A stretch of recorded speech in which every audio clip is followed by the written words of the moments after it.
Clearly, we have a lot of tools, but today we're going to tell you our top 10 must-haves for every home.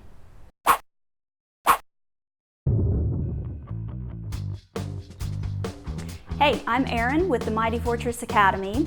All of these tools that we're going to talk about serve a very valid purpose, but it can be kind of intimidating and overwhelming to try to figure out all of them at once.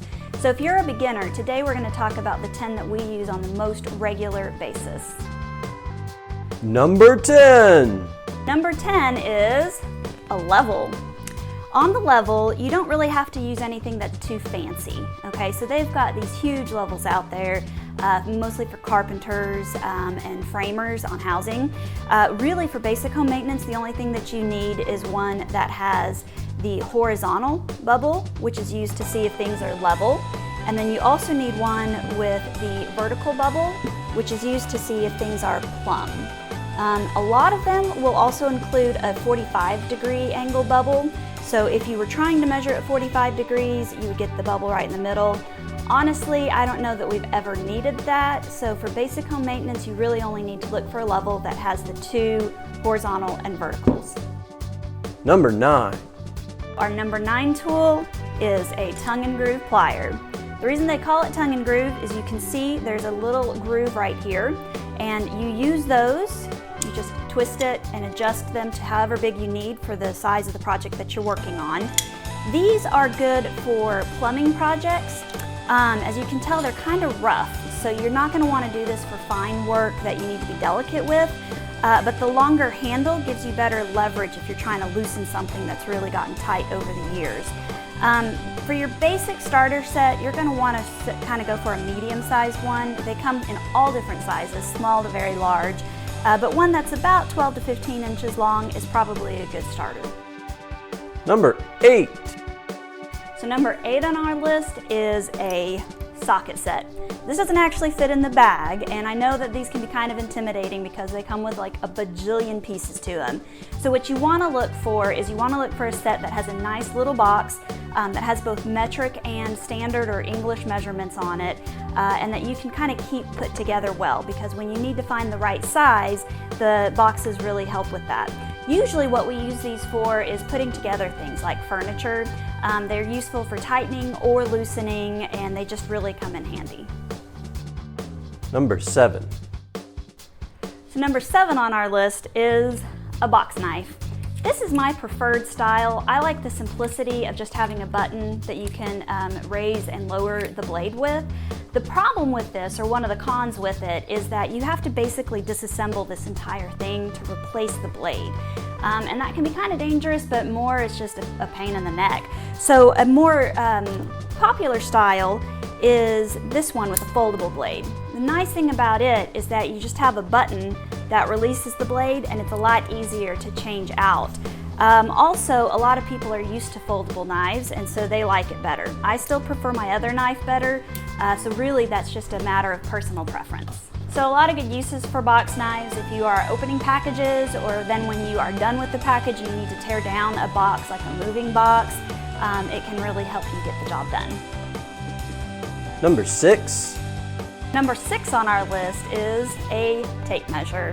Not a whole lot to say about tape measures, except that size does matter in this case. We would recommend having a 10-foot tape measure and a 25-foot tape measure. The 10-foot one is really handy if you're going to the store and you need to measure, like if the refrigerator will fit into the space that your refrigerator sits in, or if the couch is going to fit in your living room.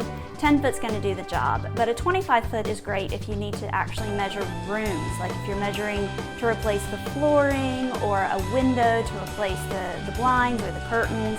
You're going to need a 25-foot tape measure. Number 5. So number 5 on our list is a crescent wrench. These are fantastic for use in tightening nuts and bolts. They are adjustable. Ours goes all the way up to 1 inch. Most of your nuts and bolts are going to be at like a 1/4 inch size, so it's great. And once you just twist the stem to adjust it, then you can use it however you need it. It might look a whole lot like a tongue and groove plier, but they really serve two very different purposes. So first, this has a very smooth inside, which means it's not going to mar your surface whenever you are working on your nuts and bolts. The second thing is that this is just a solid handle. So once you get it set in place, you don't have to apply any pressure except on the twist. On your pliers, they are adjustable, so you have to keep them squeezed together and twist at the same time. So it's quite a bit different. The other nice thing about a crescent wrench is that you use it a lot of times in tandem with your socket set. So you're going to hold one side still while you're moving your socket set, and that can allow you to work from both ends of the nut and bolt. Number 4. So number 4 on our list is a screwdriver. Now, this is one of the tools that I use the most. Technically, I like this screwdriver the best. It's called a multi-bit screwdriver. So you've got these bits on the end that you can take off. One side is a Phillips and one side is a flathead. And I like the fact that they're attached directly to the handle. So this is my favorite screwdriver to use, and I use it all the time. Another type that you have is called like a 14-in-1. And it has the same principle that you can take off the end and it's got a Phillips or a flathead bit to it, but then instead of having different sizes around the handle, or sometimes they're kept inside the handle, you actually just pull out the entire end and have another set on the other side. In this case, this set has a square bit, then it has 2 different sizes of square bits, and then if you pull it out, the other side has another Phillips head and flathead in different sizes. So all in all, there's 14 different variations.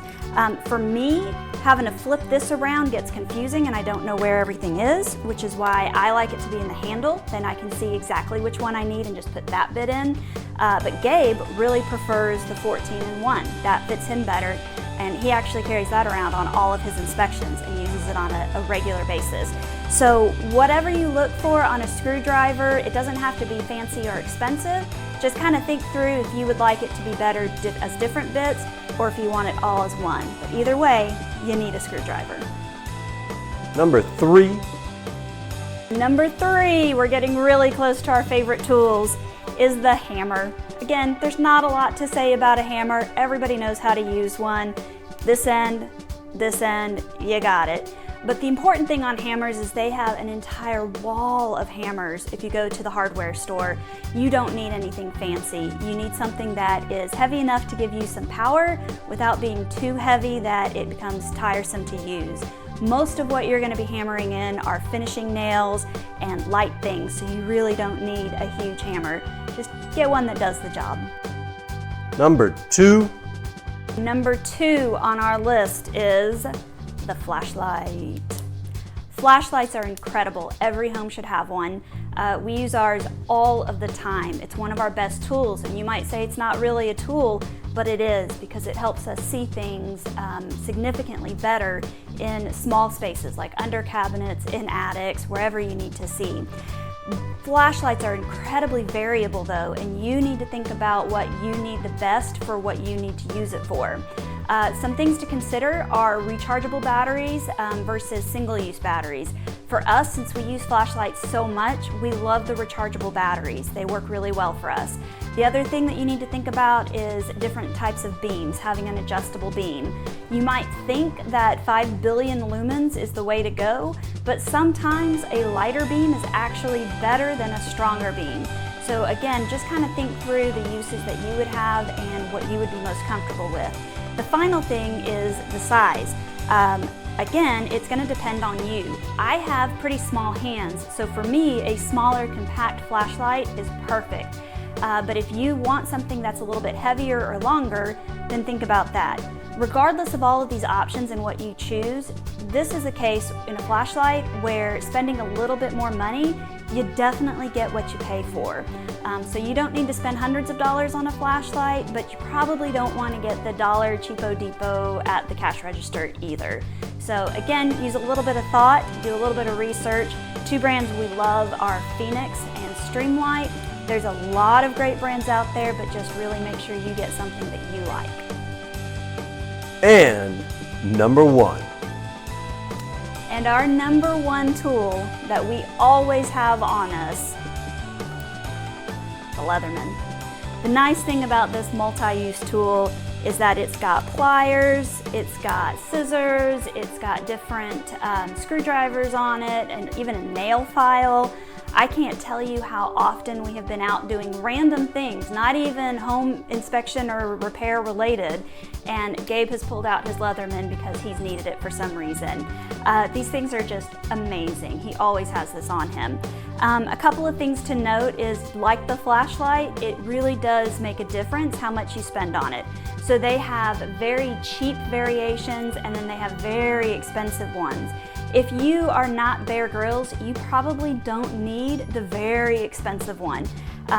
But if you do get a more of a middle line one, you're gonna have a lot better quality, which is gonna make it easier to use, and it's gonna make it last longer. So definitely do a little bit of an investment on your flashlight and on your multi-use tool, and that will have the most bang for your buck.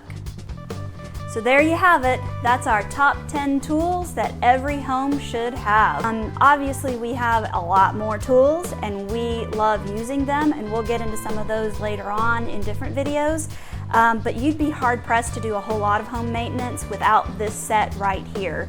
So we love it. Once again, you've got your level, your tongue and groove pliers, your socket set, your box knife, your tape measure, your crescent wrench, your multi-bit screwdriver, a hammer, a flashlight, and a Leatherman. That set right there fits into a small bag and does just about everything your basic homeowner needs.